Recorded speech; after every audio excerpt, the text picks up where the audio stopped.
power to Burkina, we supply power to Côte d'Ivoire, and we intend extending to other neighboring countries. We also supply power to Benin. And so in the spirit of that cooperation, we believe that we can work together, and we take gas from Nigeria. And so what Ghana does is that we take the gas from Nigeria, we generate power and re-export.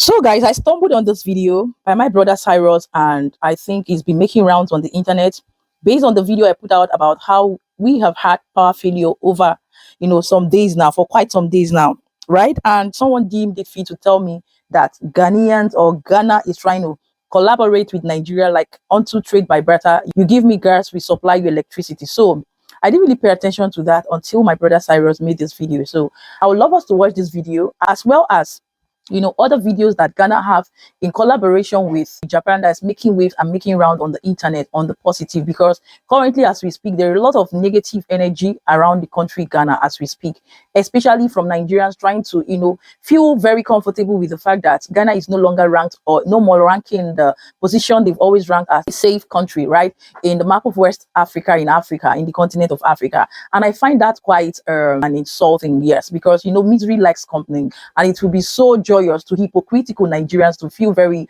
happy that yes, they have succeeded in their aim and ambition of making Ghana unsafe as a result of their illicit, criminally minded actions that are currently ongoing in Ghana. Everywhere they find themselves, in a nutshell, they carry their criminality and still want to call Ghanaians out for their own crime in their own country that they did not take to your country. I find that quite creepy, hypocritical, and very deceitful and gullible, to say the least. So guys, I would really stand on my grounds at the end of this video to debunk a lot of things, and as well give my own input, my 2 cents based on what I think about this collaboration or intending collaboration or partnership with Nigeria and Ghana based on electricity. So a lot is going to be unveiled.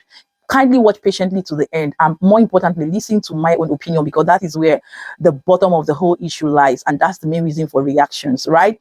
Now, if you find this space quite interesting, do not make it your last. Stay subscribed, and don't forget to like this video. You know why? Because it helps this video do better. Share it for more people to see, because my opinion and my voice counts, and my voice is my identity that can never be traded for anything, for any amount, any day, anytime. So watch till the end and hear from me. Let's take this video up, guys. Ghana buys gas from Nigeria. Gas isn't cheap. Nigeria has the gas in abundance but need electricity. Ghana has surplus in electricity produced. So what stops the two from getting a deal done, ladies and gentlemen?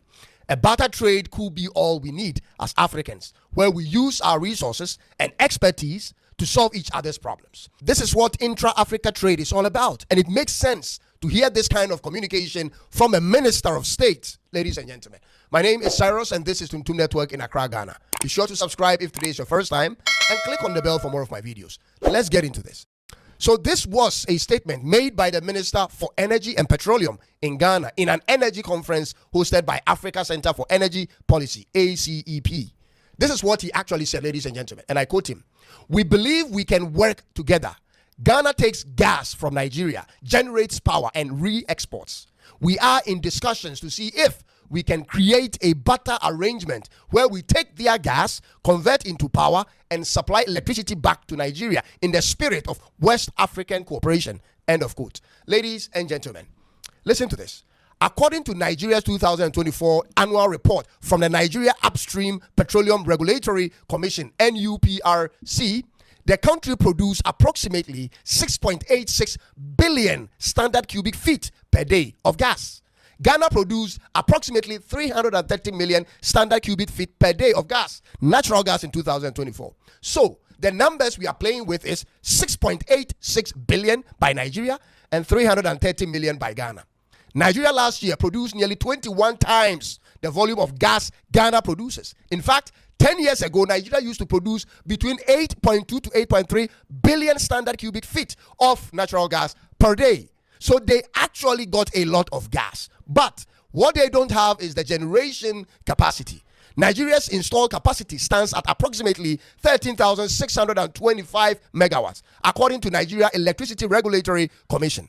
But Nigeria struggles to utilize most of it. So they often use between 5 to 6 gigawatt operationally due to great instability, poor transmission infrastructure, fuel supply issues, and vandalism. However, as of 2024, Ghana's total installed electricity generation capacity is approximately 5,749 megawatts. Ghana's most usable or dependable capacity at any given time is actually between 4.5 to 4.7 gigawatts due to operational challenges. So Nigeria, with more than 200 million people, has a dependable supply of between 5 to 6 gigawatts, whereas Ghana, with a population of 33 million, has a dependable supply of between 4 to 7 gigawatts. So check this out. Nigeria has between 5 to 6 gigawatts. Ghana has between 4 to 7 gigawatts. This is where Nigeria's electricity problem resides. The usable power generated on any given day is just too small for their size. And ladies and gentlemen, it is therefore fair to allow for an exchange to help each other in this circumstance. You have the gas, we can produce the electricity. Therefore, you give us the gas, we give you the electricity. This is a good deal in my estimation. I don't know how far this conversation has gotten to in between these two countries, but it should be highly considered, seeing the need each country has for the other. Already, Ghana supplies the Ivory Coast, Burkina Faso, and Benin electricity, and it will be a matter of extending power stations and power lines to Nigeria. Now, I want you to take a critical look at these stats and see why this deal makes a lot of sense. According to the World Bank's Energy Progress Report in 2025, approximately 86.8 million Nigerians did not have access to electricity in 2023. Another one, the USAID report on energy in Nigeria in 2024 states that about 85 million Nigerians lacked access to electricity. Finally, the federal government of Nigeria in March of 2024 acknowledged that about 92 million people remain without access to grid electricity. So the World Bank has 86.8 people in 2023 without electricity, USAID 85 million in 2024, and the federal government of Nigeria has 92 million people without access to electricity in 2024. These numbers I've just mentioned are equal to the summation of multiple countries in Africa. That's about 40% of the country's population. I'm talking about Nigeria. And when you don't have light, ladies and gentlemen, you are literally cut off from the world today. Businesses and homes must resort to generators and diesel fuel, which can be very, very problematic, ladies and gentlemen. It simply doesn't encourage investment and small businesses. Could that be one of the factors contributing to the mass emigration of Nigerians? We in Ghana, for instance, had a similar situation between 2014 to 2016, where power was heavily rationed, and that, ladies and gentlemen, was all the people of Ghana needed to remove the president at the time. So the option is on the table to Nigeria, and it's pretty much in the hands of the government of Nigeria to make the call. They may have plans to resolve this problem in the future, but until then, this could be a temporary solution. And look at it from this way, ladies and gentlemen. This deal with Ghana could give you a breathing space to plan properly with your next move on resolving your power crisis to Nigeria. As it stands now, several African countries are going through similar crises. South Africa, for instance, has been rationing power for over a decade now. Zimbabwe is facing up to 19 hours of daily power cuts. Zambia is rationing 12 hours of power cuts in a day. Tanzania has been struggling with power since 2023. And even Kenya is considering a load shedding exercise as a short-term remedy due to transmission issues. So it is a continental issue, and solutions are what's most needed, ladies and gentlemen. What the Minister of State in charge of Energy and Petroleum in Ghana, Mr. Johndramanimahama, is proposing is going to be useful in the short term for Nigeria. Now, I want to bring this to your attention for your consideration while I bring this episode to a conclusion. All over in Africa, resources abound. We all know it, but expertise are scarce. The struggle has been about soliciting the needed support and cooperation from neighboring countries for mutual benefit. And every time, we rather hand it over to a foreigner than to entrust it in the hands of a fellow black man, ladies and gentlemen. Rwanda, for instance, has peace in their country. Congo is at war. And these two countries could work out their differences to ensure peace at their borders. But no.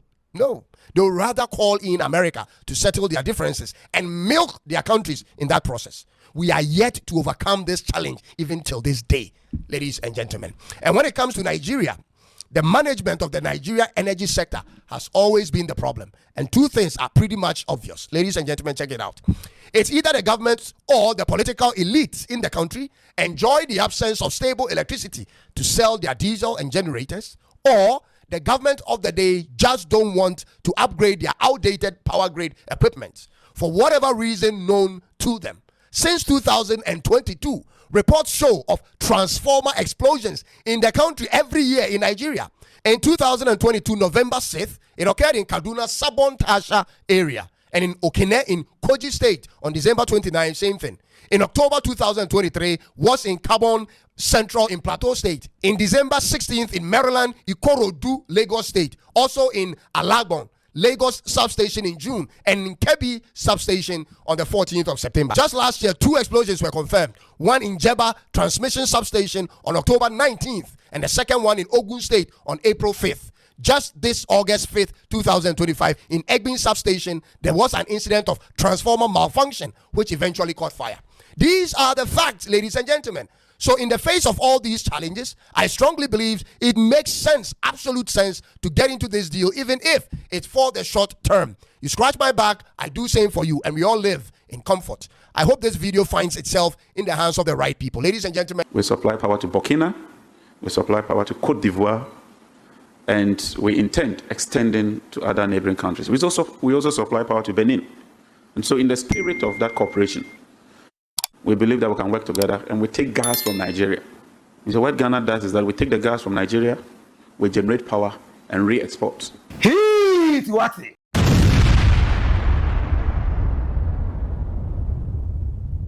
Kaise mrebi etwamre say Ghana, you supply Togo electricity, you supply Côte d'Ivoire electricity, you supply even Burkina Faso electricity. Now obian say Nigeria for there.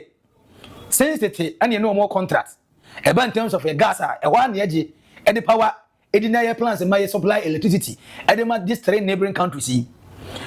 The Energy and Green Transition Minister, Johndramanimahama, Papa by net, Menkai the last time I'm for whom do so. Say neighbors here do more lighter, near area, and a area, and as ECG for air maintenance.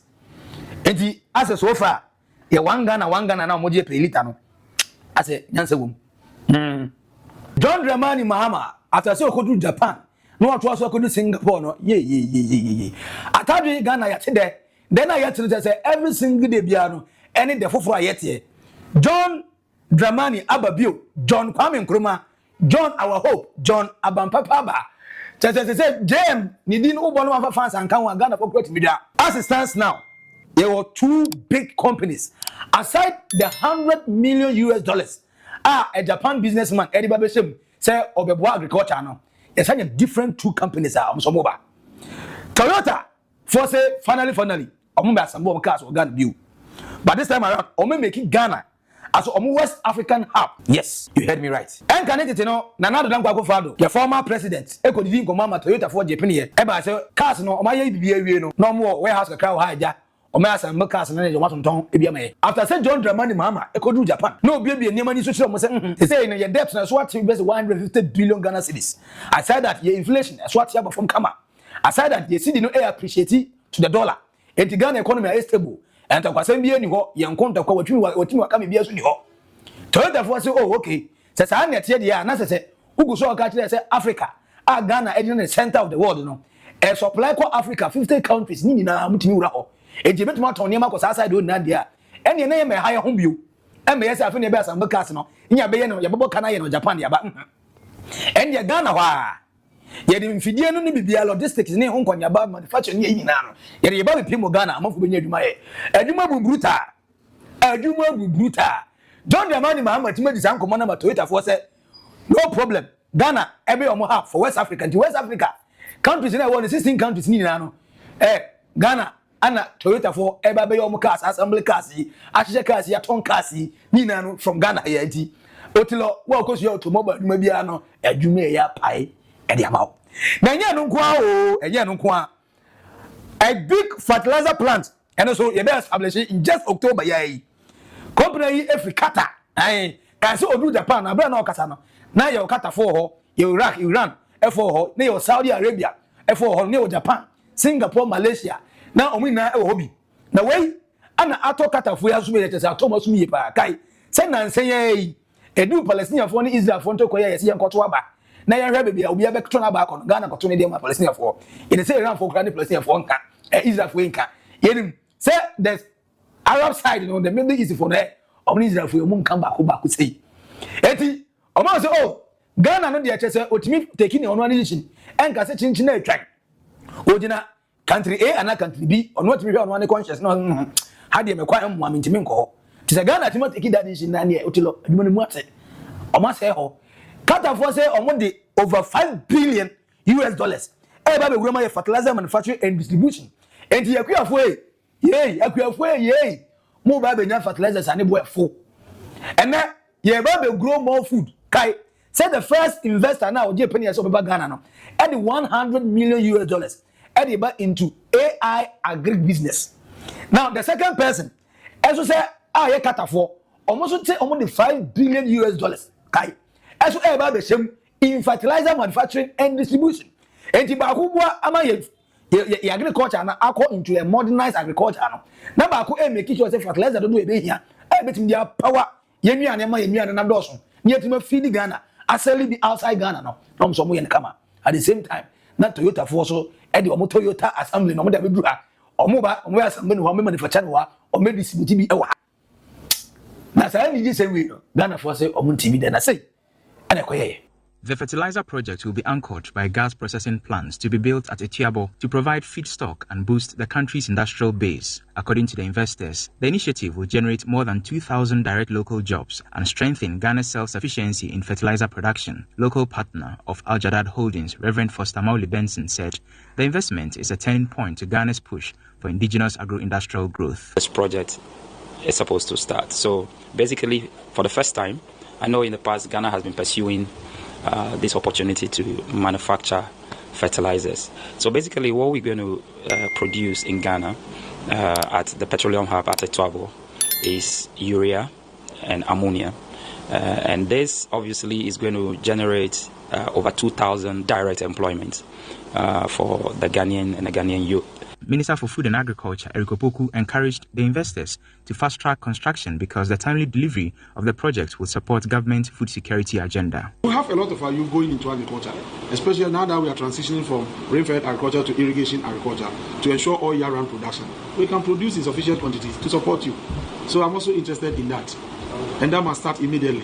Johndramanimahama aprobona ko Japan, Singapore, and Asia no. Aswaba, enwaye every single day there no a whole lot of good news. And banti say the aba betom no say fertilizer plant kakraka pa ye ba besi. E dey distributions, e dey manufacturing, e be fertilizers no Ghana haye. We are e be distributing no Ghana haye. E Ghana for nya mu dey awie se kunkrom. The rest of the West Africa, momra mo beto no fala. Yen konfo free kwantenten na we are duty ne ho nkoniaba ama ne boye den. Aside that, Johndramanimahama ne speech bi odma bia no emphasizes say Africa have 1.4 billion plus population, and West Africa have 400 million over population. And today, Omomuti has said, and yes, Ghana is the center of the world, and yes, Ghana Greenwich Meridian the fire because Ghana is na one center place. A bit mabuama, wow, you businessman, wow, you investor. What do you say about Ghana when you are distributing? Say, oh, Tom, I'm for so omre. Oh, you know, Adeba ko once a year from say. You will enjoy free trade. In international diplomacy, many summits produce little more than photo opportunities. Leaders smile, sign memorandums of understanding, and those documents often gather dust. But sometimes, a nation arrives with clear strategy, a specific set of demands, and leaves with real, tangible results. That was the case for Ghana. Under President Johndramanimahama at the 9th Tokyo International Conference on Africa Development, the Tokyo International Conference, or TICAD, this was not a symbolic visit. It was a strategic economic offensive, and the outcome suggests Ghana is positioning itself not just as a regional leader, but as Japan's primary gateway into West Africa. To understand why this matters, let's first consider Ghana's current challenges. Like many nations, Ghana faces youth unemployment, infrastructure deficits, and reliance on imports that weaken its currency. Mahama's government has a clear objective: attract foreign direct investments and leapfrog into new technologies. Japan, meanwhile, is competing for influence across Africa. TICAD is Japan's main platform, and Ghana's stability, democracy, and location make it an attractive partner. So, what exactly did Ghana secure? The outcome can be grouped into three categories. First, infrastructure. Two major projects are back on track. The long-stalled Volta River Bridge will finally move forward with joint funding. And in Kumasi, the intercity ring roads will help ease congestions, boosting trade and efficiency. These are not flashy announcements, they are backbone projects, the kind that reduce the cost of doing business nationwide. And perhaps the biggest infrastructure win is Toyota. The company agreed to expand operations, making Ghana a hub for production and distribution across West Africa. This is a game changer. It means Ghana is no longer just a consumer market, but a manufacturing and export base. It will create jobs, foster local auto parts industry, and anchor the country's industrial sector. But infrastructure is nothing without people to run it. That's where the second category comes in, which is human capital. Japan will help train 300,000 Ghanaian youth in future-focused industries, which are artificial intelligence, biotechnology, green technology, and modern agriculture. This is not about short-term employment, it's about aligning skills with the demand for the 21st century economy. And there is more. A new space science corporation may sound abstract, but it has practical uses in telecommunications, disaster monitoring, and climate research. Meanwhile, Mahama secured $100 million for agricultural modernization. The focus is on large-scale rice production. This tackles food dependency, reduces import costs, and strengthens food security. In short, it stabilizes the economy from the ground up. Japan is weighing a $1.5 billion African investment fund, and thanks to these agreements, Ghana stands to benefit directly. But Mahama went further. He pitched Ghana as an investment hub by promising to scrap the minimum capital requirement for foreign investors. We're open for business, and Simon and Co are busy at work reviewing the Ghana Investment Promotion Center Act. Some barriers were put to foreign investment. You had to prove that you had brought in a certain amount of money to be classified as a foreign investor. In the reviewed Ghana Investment Promotion Center Act, we're removing those minimal capital investments. This will enable any investor, however little money you have, $100,000, $50,000, to be able to come in and set up a business in Ghana. Again, we have a track record for hosting Japanese companies. And as you saw from the list there by Madam Jethro, Executive Vice President, the number of Japanese companies that are operating in Ghana is significant, and we're expecting that that should expand. From Simon's presentation, he told you about $152 million has been invested over the last few decades. We believe that there is growth room for improvement and expanded investment from Japan. We're moving just not only from overseas development assistance, but we're moving to trade and investment. And the private sector will be that engine of growth. And so trade between our two countries grew by over 24% from 2020 to 2024. That is quite a significant jump. That policy shift lower barriers to entry. It means not only giants like Toyota, but also small and medium Japanese firms can set up in Ghana. The idea is simple: attract more investors, more industries, and more diversity. President Mahama's trip to TICAD was a masterclass in targeting diplomacy. Ghana didn't go to Tokyo with a vague wish list. It went with specific projects and policy goals aimed at infrastructure, youth skills, manufacturing, and food security. The bet is that these sectors will reinforce each other. Imagine this: an AI engineer uses satellite data to improve rice yields. That rice travels on new roads, delivered by Toyota-made vehicles into growing markets across West Africa. This is the vision: a self-sufficient, resilient, and technological advanced economy. In the great game of African development, Ghana is not just playing. Ghana is playing to win. All right. Welcome back, and thank you for staying through.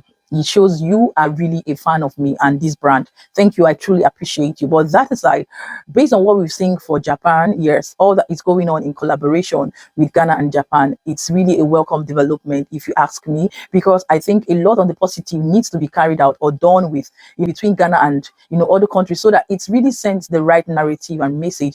Based on all that, Nigeria and US is trying to bring Ghana down, but their plot will not work. It will not work. Nigerians are trying to succeed. I won't say they have succeeded, because I thank God for the stance of Ghanaians, such as even Honorable Dr. Hassan Ayarika and his likes, and true netizens of Ghana who are standing to defend the country, to change that narrative. That is what they've been looking for. Because tell me, who invites Nigerians to Ghana? Nobody do invite them. They just on their own carry themselves with their crime export to Ghana. Why? Because they have succeeded in destroying their own. If you watch my other video posted on my other channel, it will tell you a lot. The link is in this channel as a post. Check it out. It will open your eyes on a lot that is up and trending in Nigeria and Ghana. But based on what we have seen here today, for what my brother Cyrus has cited, based on his own understanding, knowledge, and research, I don't want to really dwell so much on his facts and figures, but on the point that some people think this might be a welcome development for Nigeria, exporting electricity to Nigeria and Nigeria giving Ghana gas. That is just the cross of the matter. But let me tell you people what you don't know as Ghanaians. See, the issue of Nigeria electricity is not because a country as Nigeria cannot transmit electricity to its, citizens nationwide. Because we have underlined issues already, if you know, as corruption that has eaten deep between our leaders and the common citizens. How? Let me explain further. This is as a result of the fact that the issue of electricity benefits some set of Nigerian politicians politically, business inclined and business wise, that the importation of generator from the outside country into Nigeria would always pay and will always benefit them. That is why they deem it or they've deemed it that it can never be possible for Nigeria to be like Ghana, or they have bluntly, adamantly refused to make Nigeria as Ghana. Now look at a country that have enough gas to export and sell to Ghana because it's not free, right? Tell me, why can't that same country, as massive as they are, with the technical know-how, generate electricity from the gas to their own, country, all around, all corners, even to the rural and urban areas? What does it tell you? It is criminally minded. It is criminally generated and inclined, promoted. There are signs, traits, and footprints of criminality in it. That's why Nigerians will never want to have 24-hour electricity as Ghana. So all these things you Ghanaians are trying to even reach out for help, I will tell you for free, save your energy. Nigerians don't need it because we are not ready for the change. Best believe me, beyond every reasonable doubt, that even if this happens eventually, that it's trade by barter or selling this to get this for electricity and gas, Nigeria will still not run the 24-hour electricity, even for days, weeks, and months, such as Ghana does. Beats my chest to tell you that. And that's where the difference between Ghana and Nigeria comes to play. That even though they want to indict Ghana or make Ghana feel that it's not the best country, but at least to a reasonable extent, Ghanaians are better off in that angle. To deem it feel that yes, at some point their leaders can listen to them and provide the essential necessities, commodities, like that is very, very beneficiary to the country and its citizens. Tells you a lot that there's a huge and a massive gap between Nigeria and Ghana. If you are a sincere person without sentiment, emotions, and bias, you can attest to these things I'm telling you as a Nigerian or as a Ghanaian living in Nigeria, or a foreigner that has really observed and understood what is playing out in Nigeria. So the underlying issue of Nigeria is not just the fact that a country as Nigeria cannot produce electricity and transmit. No, we can do that if we want to do that. Our leaders can do that way better if they want to do, but it's just that it's covered and masked under the bonds of corruption and evil, so that these people exporting generator and the rest of them will continue to benefit and thrive. Imagine where there's 24 hours electricity, just like we have in Ghana. Let's take Ghana, for instance, like the Western European world. Will there be need for generator? No, it will sell. But because they know that this generator is a massive booming business for the country Nigeria, for these said criminally minded politicians that indulge in this business or are into this business, they know it will not sell and their business will collapse. So it's like a collaboration or joint, effort with these politicians to definitely keep Nigeria in the dark, to gain what they want to achieve at the end of the day. Point blank and period. So Ghanaian leaders, save your strength. No need. It's of no use. Even if it's going to be business based, forget about it. I bet you again, for the last time, even though it happens, you will still see Nigeria suffer for electricity, because at the end of the day, they will manipulate the system really to the point that it will go back to square zero, or where we are, or where we used to be. I'm telling you the truth. So it's about the mindset. It's about the character. It's about the integrity, the principle of how Nigerians are built and wired to be criminally minded and inclined in all these forms and acts of criminalities, to the core, like to the roots. Exactly. So our problem now, let's just take it that it's not really that we can't. It's even a shame, a reproach, a disgrace that at this point in this 21st century, we are still where we are, struggling and battling with electricity, that I am a victim of till today.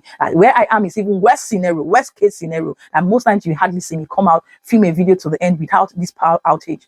That is how bad and terrible, disgusting, and distasteful it is. It will be of great joy and interest to me personally, and so many Nigerians like me, to see that electricity is run in Nigeria 24 hours. Because, like, they will always give excuses. That's why they relocate. That's why they japa and the rest.